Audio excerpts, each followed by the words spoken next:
For years, the old secret regimes prevented anyone admitting to any UFO experience.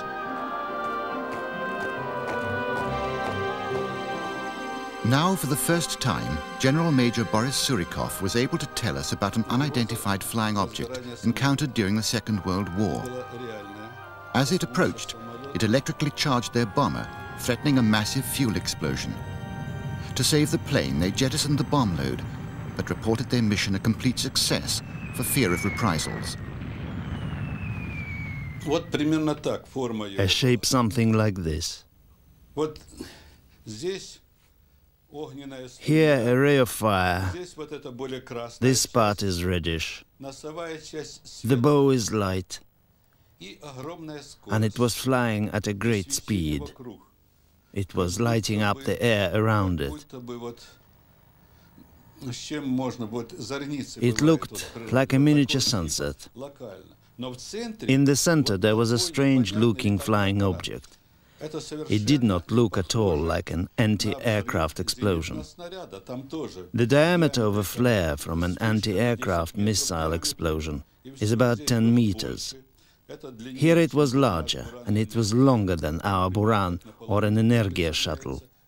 I think it was about twice as long, and it isn't the type of thing which we or the Americans launch into space. One incident which revolutionized Russian military thinking about UFOs happened on the 20th of September 1977 at Petrozavodsk on the Russian-Finnish border. At about 4 in the morning, over 170 witnesses, including 20 border guards and police, saw a large, glowing object raining down beams of light. It hovered over the town for some 15 minutes before moving off towards the Finnish border. But it had been seen over a wide area for at least 4 hours before that. Colonel Boris Sokolov headed the Ministry of Defense's investigation team. Later, having read the report, I found that a large group of military men had witnessed the event, about several hundred kilometers away from Petrozavodsk, in one of the border regions. When they tried to report it, using their usual field communications, they had telephone and cable lines, radio and shortwave. None of them worked. After the incident, which had lasted for several hours over Petrozavodsk, and a little shorter period of time over the border area, all communications were suddenly restored. This event so concerned the military that for the first time they and the scientists began a unique state-funded research project. The Russian Academy of Sciences and the Ministry of Defense in Moscow were able to draw on a potential observer force of some 6 million troops. It was a huge number, an experiment that will never be repeated.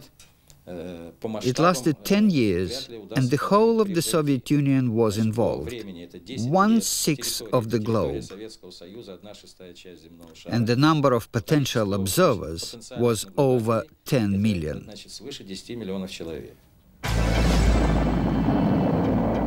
Up until now, this incident has always been dismissed as disinformation, a cover story for secret rocket launching. Now, for the first time, Colonel Sokolov has testified to the actual events that led to one of the world's most extensive UFO research projects. If UFOs are tangible objects, they seem to demonstrate an extraordinary technology. In Moscow, there's a state-funded organization that is actively investigating new propulsion systems based on UFO reports. Dr. Anatoly Akimov is the director. We are not looking to limit our research objectives by just trying to explain abnormal physical experiments. What we are trying to do is to go beyond the normal investigative boundaries. If we believe, and we certainly have good reason to do so, that the UFOs exist as a real phenomenon, then naturally the question arises as to whether our contemporary science can come to some understanding of them.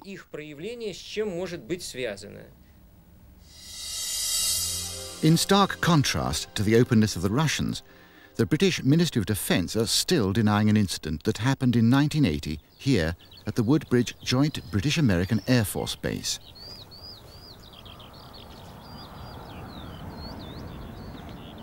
This was one of the busiest military air bases in the United Kingdom. Its activities were highly secret, and it held one of NATO's largest nuclear weapons stockpiles.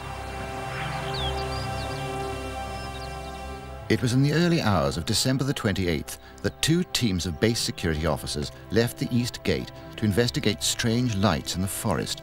One team included the deputy base commander, Lieutenant Colonel Holt, and in the other group was Larry Warren, then aged 19.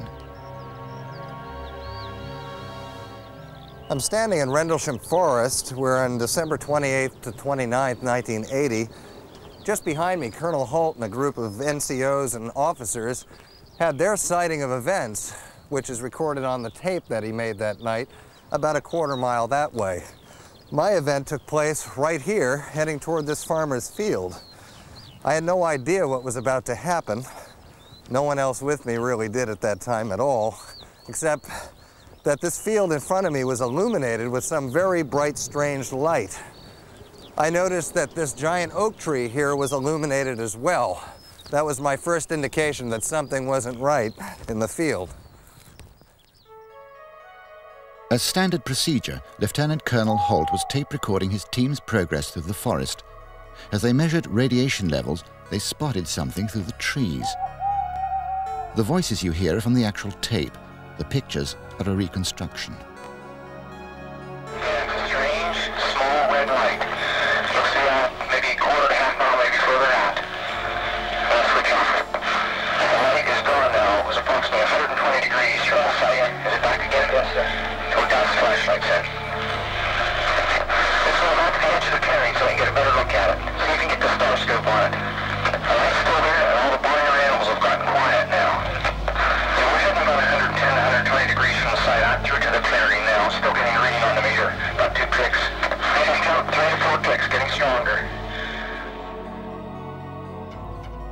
As Holt and his team were moving towards the light, Larry Warren and the others saw a curious circle of mist in the field in front of them. Out in front of me, as we approached, I could see, as I was watching this mist on the ground, there was other Air Force personnel, security, police, all throughout this field. Over in the distance was 2 cameras, and one was a video camera, one was a motion picture camera, and at the time the video cameras were very bulky technology, but I recognized it for what it was. Everything I saw in this field was documented on film that night, both on still photographs and on motion picture. There's no doubt about it. What I saw, I'll walk to the center of the area where this mist was. You can see it clearly. Ground zero would be here. After watching this object on the ground, a red ball of light moved in. I thought it was an A-10 taxiing to RAF Woodbridge behind me, about a mile. Came in over that far stand of trees, stopped over the circular fog-like object on the ground, dispersed in an explosion of color that was soundless, heatless, and what happened was a transformation, somehow, of this mist to a structured object. It was about 30 feet at the base, 20 feet in height, and a bank of blue lights at the base of it, and mother of pearl or rainbow effect all over. It was very difficult to look directly at. The worst thing to happen to me was that when the event transpired, when there was that transformation, somehow, some senior people ran off into these woods, into these fields, and left us here. And why I didn't run could have been shock or whatever, but a number of us ran, a number of us just stayed glued. I think it's something on the ground. I think it's something died on a tree right over. It's not the first nightbird we've seen. We're about 150 to 200 yards from the site. Everything else is just deathly calm. There's no doubt about it. There's some type of strange flashing red light ahead. It's yellow. I saw a yellow tinge in it too. Weird. It appears to be maybe moving a little bit this way. It's right on has been. It's coming this way. It is definitely coming this way. Other strange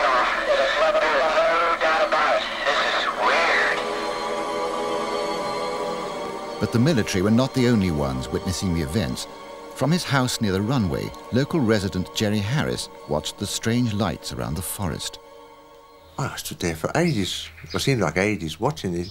And they were dipping down behind the trees. They were going down behind the trees and coming back up again and sort of zigzagging about. And I thought, well, if they were aeroplanes, they would crash into the forest because the runway's over there and they're over there.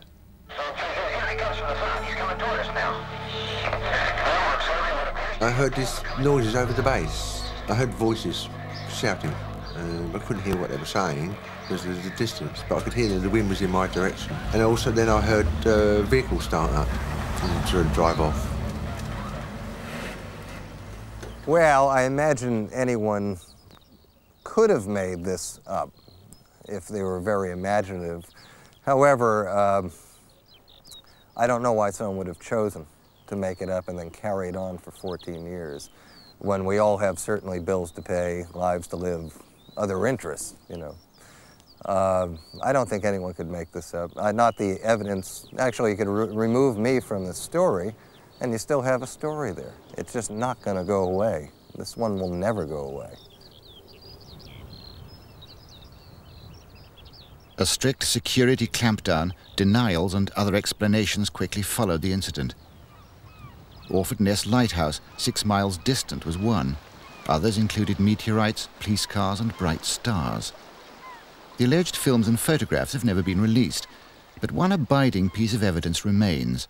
Lieutenant Colonel Holt's report, authenticated as genuine by the British Ministry of Defence. A strange, small red light. Looks to be out maybe a quarter to half mile, maybe further out. It was released 3 years later through pressure from Warren and others, using the American Freedom of Information Act. We're about 150 or 200 yards from the site. Everyone else is just deathly calm. There's no doubt about it. There's some type of strange flashing red light ahead. It's yellow. I saw a yellow tinge in it too. Weird. I wasn't there at the time of the Woodbridge sighting, so I can't be sure what happened. It may well be that no explanation was found for what happened that night, but when we find no evidence of a threat, our involvement ends, so something can be unexplained, but not necessarily lead to any further official work.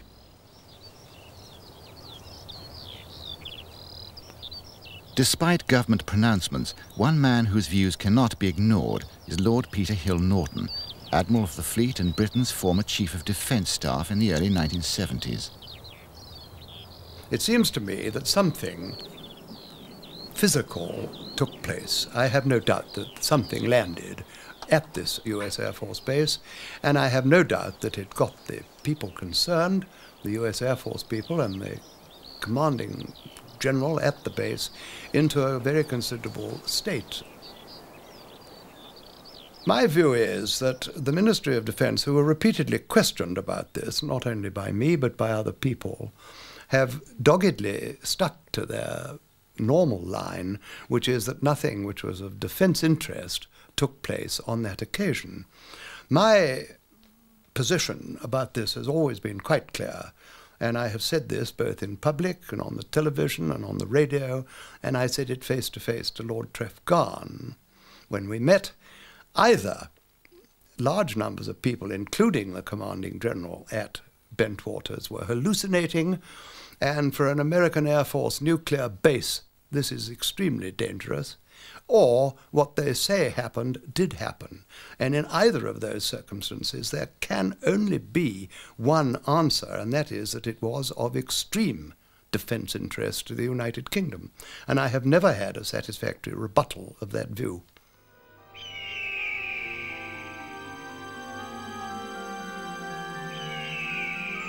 Most UFO incidents are reported by ordinary people, and more often than not, the event itself can be deeply traumatic. But more traumatic is the secrecy machine that moves into action to deny, to ridicule, or even to threaten those who've unwittingly experienced something quite out of the ordinary. As a small community discovered when a UFO allegedly crashed near Roswell in New Mexico. He said, "You did not see anything. There was no crash here.